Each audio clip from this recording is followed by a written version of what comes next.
Là, c'est pas possible. Là, il faut un ingénieur pour ne pas se planter. Hein. Est-ce qu'ils sont du même labo? Parce qu'on ne saurait par qui il est sponsorisé. Non.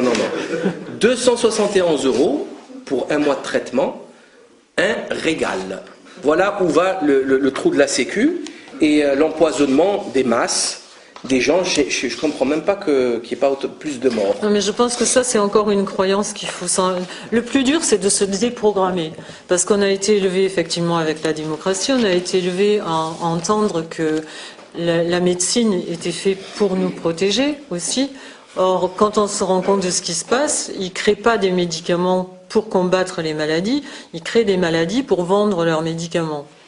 Et plus on est malade, de toute façon, on s'aperçoit aussi, par exemple, que Monsanto, après, ils font des magouilles par actionnaires et ils divisent leur société, ils revendent leurs rayons agrochimiques à une autre, etc. Mais ce sont les mêmes actionnaires qui fabriquent les pesticides et qui fabriquent les médicaments pour la chimiothérapie. Ce sont les mêmes qui font des vaccins qui vous filent le diabète et qui fabriquent l'insuline. Et ainsi de suite, quoi. Le proverbe de l'industrie pharmaceutique est assez connu, c'est « tout homme sain est un malade qui s'ignore ». Ah oui, et d'ailleurs je suis tombée dans mon enquête sur un communiqué du patron de Merck qui a 30 ans, qui disait « c'est dommage qu'on puisse vendre des médicaments qu'aux gens malades ». Parce que ça augmenterait vachement notre chiffre d'affaires. Et qu'est-ce qu'ils ont fait, les vaccins ? Parce que ça se vend à tous les gens qui sont en bonne santé. Et en plus, ils ont le droit de faire de la pub sur les vaccins, ce qu'ils n'ont pas le droit de faire sur les médicaments. Donc c'est pire, c'est l'État qui fait de la pub. Oui. Là, c'est fabuleux, c'est l'arnaque du siècle. L'État fait de la pub obligatoirement, parce que c'est la santé publique, l'INPES, tout ça. C'est l'État, hein, c'est l'État qui paye les chaînes, et eux, ils vendent. Sinon, ils font aussi de la pub, j'ai trouvé ça dans un laboratoire d'analyse biologique. Donc, vacciner son bébé. Alors, il y a des petites têtes de nourrissons magnifiques. Mais vraiment, c'est très bien fait. Ils sont très beaux, ils sont magnifiques, ils sont tout mignons avec des grosses joues. Et quand vous voyez ça, vacciner, bon, vous avez peur. Une maman, elle tombe dans le panneau. Hein. Une maman qui vient d'accoucher, elle tombe dans le panneau, elle va vacciner. Bon, qu'est-ce qu'on a? C'est GlaxoSmithKline. C'est GSK qui finance, c'est écrit. Et on a de la naissance à 24 mois, c'est-à-dire 2 ans, 24 shoots de vaccins. Si vous suivez le schmilblick. Diphtérie, tétanos, poliomyélite, coqueluche, HIB, hépatite B, pneumocoque, le ROR, rougeole, rubéole, oreillan, méningocoque, grippe et hépatite A. Donc, les 1, 2, 3, 4, 5, 6, 7. Les 7 premiers, il y a 4 rappels. Hein. Il faut savoir qu'un enfant, qu'un être humain, donc un enfant, met 6 ans pour mûrir son système immunitaire. Il faut attendre 6 ans au départ, il se défend avec les immunoglobulines de sa mère. Après, il met 6 ans pour défendre son système immunitaire. Bah là, il peut plus. Les maladies infantiles lui servent à construire, peaufiner son système immunitaire. Là, qu'est-ce qu'on fait? On va lui faire un shoot. Un shoot. Après, vous avez ici, il y a tout un carnet. On marque la date. Carnet, tampon. C'est bon, j'ai le tampon, docteur? Oui, c'est bon, vous pouvez y aller. Très bien. Et donc, je vous laisse imaginer la quantité de mercure, donc thymérosal, d'hydroxyde d'aluminium, de cellules cancéreuses, d'OGM, de formol qu'il y a là-dedans. D'accord? Autre chose, un truc très très intéressant, écoutez bien, c'est écrit noir sur blanc, c'est ce qu'elle disait tout à l'heure, ce que disait Claire, c'est qu'on a l'impression d'être fou. On a l'impression d'être fou quand on lit ça. Hein. Donc il y a le DTP, hein, diphtérie, tétanos, poliomyélite, 2 mois, 3 mois, 4 mois et après 16 mois. Et il vous dit, diphtérie, le fait de vacciner les enfants a permis de faire disparaître la maladie en France. Alors pourquoi vous le vaccinez? Il n'y a plus de maladie en France. C'est écrit. Non mais le pire, c'est le forcing qu'ils font. Après, il vous dit, oui, non, mais la diphtérie existe toujours dans d'autres pays du monde, c'est pour ça qu'on... Dans d'autres pays du monde. C'est pas une obligation, mais ils font du forcing, pardon. Ah non, c'est quasiment une obligation. Oui, c'est quasiment une obligation. Moi, ma fille vient d'accoucher il y a 15 jours, je suis une jeune grand-mère, mais je veux dire, ça a été un combat. Bon, en plus, elle a fait des études scientifiques, donc il tombait un peu mal, et puis elle a un peu de caractère, mais je veux dire, ils le prennent de très très haut. C'est-à-dire, la sage-femme lui a dit, mais vous êtes une mauvaise mère, vous voulez déjà votre enfant, vous vous rendez compte de ce que vous lui faites, etc.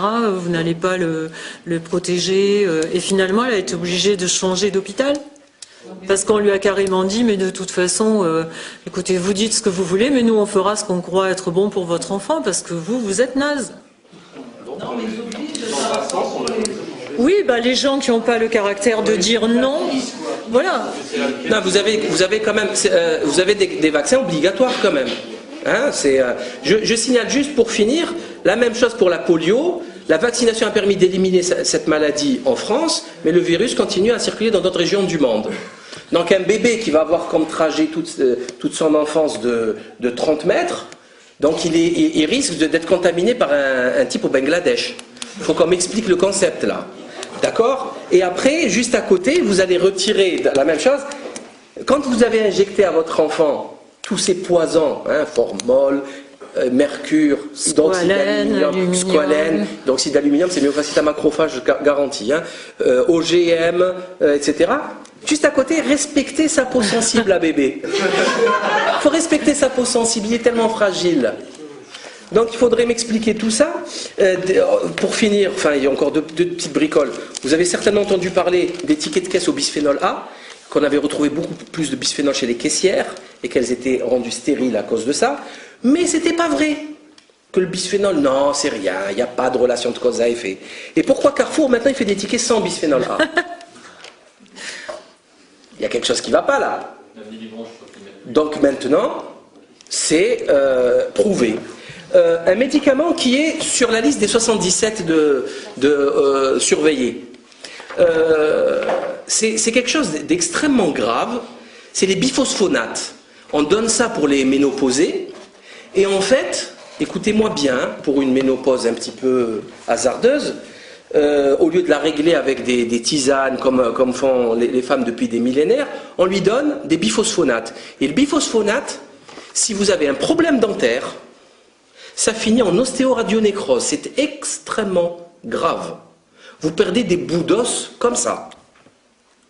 Donc il faut mettre sous antibiotiques, il faut attendre des mois et des mois selon le traitement. C'est hyper complexe. Donc il faudrait m'expliquer quel est l'imbécile qui a autorisé ce genre de poison, à moins de l'autoriser chez une femme qui n'a plus de dents, ce qui m'étonnerait quand même, à 55, 60 ans, ou 50 ans, on ne sait pas, ça dans des femmes. Mais bon, ça m'étonnerait. Enfin, comment autoriser ça? Vous prenez ça, vous n'avez plus le droit d'avoir des problèmes dentaires. Vous n'avez plus le droit. Ça finit très, très, très mal. C'est pris très au sérieux. Il faut faire des tests, enfin, c'est hyper compliqué. Merci l'industrie pharmacochimique. Pourquoi on est là? On en est là parce que c'est très simple. La corruption s'est généralisée. Nous avons, les députés européens, dernièrement, ont été rapprochés par des journalistes du Sunday Times. Ils ont présenté à 60 députés 100 000 € pour faire passer des amendements de lobbyistes. 14, ça fait 27%, ont accepté.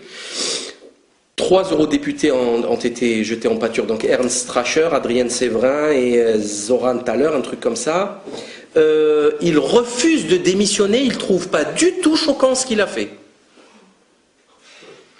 Donc on y est. L'État n'existe plus. Il n'y a absolument aucune autorité souveraine pour vous protéger. On a affaire à des voyous, des criminels, des assassins, des avides d'argent, beaucoup d'argent. On a une caméra cachée qui montre le type accepter 12 000 € pour 3 jours de travail, l'équivalent d'un salaire annuel, pour mettre un amendement quelconque. Il met un amendement, il écrit, il a des papiers en tête, il met ce qu'il veut, et vous comprenez pourquoi n'importe quoi passe. Pourquoi ce bouquin existe? Parce qu'ils sont tous corrompus. Et m'est venue une petite réflexion sur les ONG. Quand on a fait le truc de Stockholm sur le carbone, On nous a expliqué qu'il y avait des ONG, c'est très simple, c'est un raisonnement vraiment cartésien très simple. Hein. ONG, organisation non gouvernementale. Elle était là pour le bien des peuples, parce qu'il y avait, à Stockholm, il y avait le CAC 40, il y avait les grandes industries. Donc, c'est des organismes non gouvernementaux, qui sont totalement vérolés et corrompus, qui défendent le peuple. Moi, je croyais que c'était les gouvernements qui étaient là pour défendre le peuple. Moi, je croyais que c'était les politiques, je croyais que c'était Borloo, Kosciusko-Morizet, Sarkozy. Non, c'est du non gouvernemental qui est censé défendre nos intérêts. C'est la fin, c'est un aveu d'échec total, c'est une preuve physique.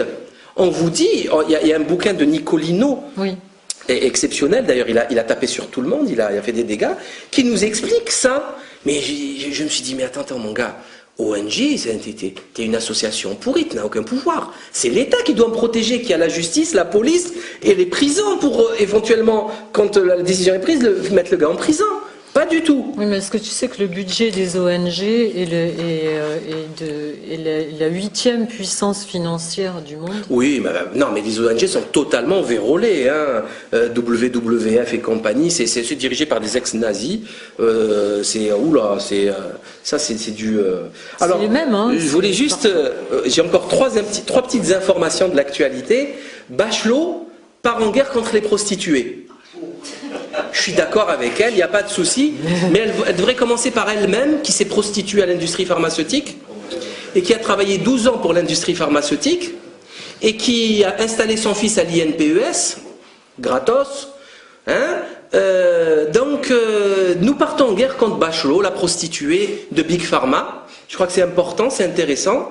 Elle est toujours au gouvernement, ce qui est complètement miraculeux, puisque beaucoup ont sauté, et elle, avec le scandale de la grippe A et de l'équipe de France, parce qu'elle était ministre des Sports à l'époque, elle est toujours là. C'est vraiment, cette chose est un mystère pour moi. Autre information très intéressante depuis 2-3 jours, c'est l'augmentation des agressions. Ça va clôturer un petit peu ce débat. Ces agressions des médecins, de plus en plus victimes, donc en France, qui a augmenté de 80%, qui est passé de 512 en 2009 à 920 accidents déclarés, sans oublier les accidents non déclarés. Et j'ai une petite réflexion quand même là aussi, c'est, bon, certes, les gens sont en train de devenir fous, mais vraiment fous. Ils ont l'impression qu'ils sont chez Carrefour quand ils sont chez le médecin, c'est-à-dire que satisfait ou remboursé. Ça marche pas comme ça, le médical c'est beaucoup plus complexe, on sait même pas, enfin, déjà pour trouver le problème, pour faire un diagnostic correct, c'est très très hasardeux. Mais j'ai pensé aussi à autre chose, c'est l'accumulation des scandales, l'imbécilité des médecins qui se transforment en épiciers en cliquant les cartes vitales et en auscultant presque jamais leurs patients, même pas une petite palpation, même pas une petite tension, même pas un petit stéto, rien.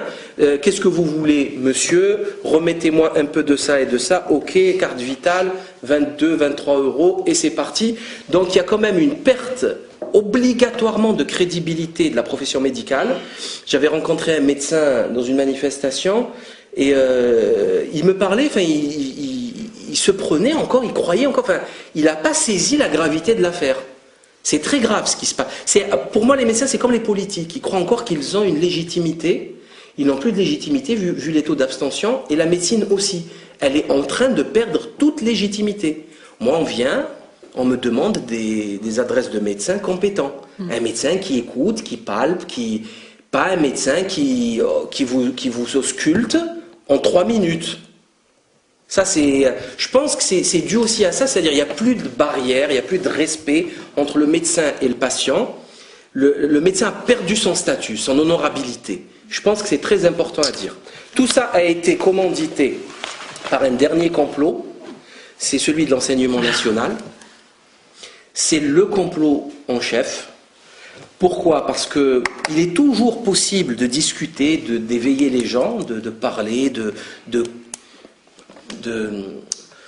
d'éduquer, d'argumenter, hein, toujours possible, sauf quand vous tombez avec un zombie. Un zombie qui ne saisit pas le raisonnement, le sujet verbe complément, qui ne peut pas, qui a un vocabulaire de mouche. C'est pas possible, vous pouvez pas lui parler. Et en fait, ce qui se passe, j'ai reçu un courrier de SOS Éducation qui appelle un référendum national sur l'école, dans lequel je lis pensez-vous qu'il soit inévitable que nos écoles primaires forment 25% d'illettrés complets à la fin du CM2 ? 25% d'illettrés complets à la fin du CM2. Est-il acceptable qu'un candidat au bac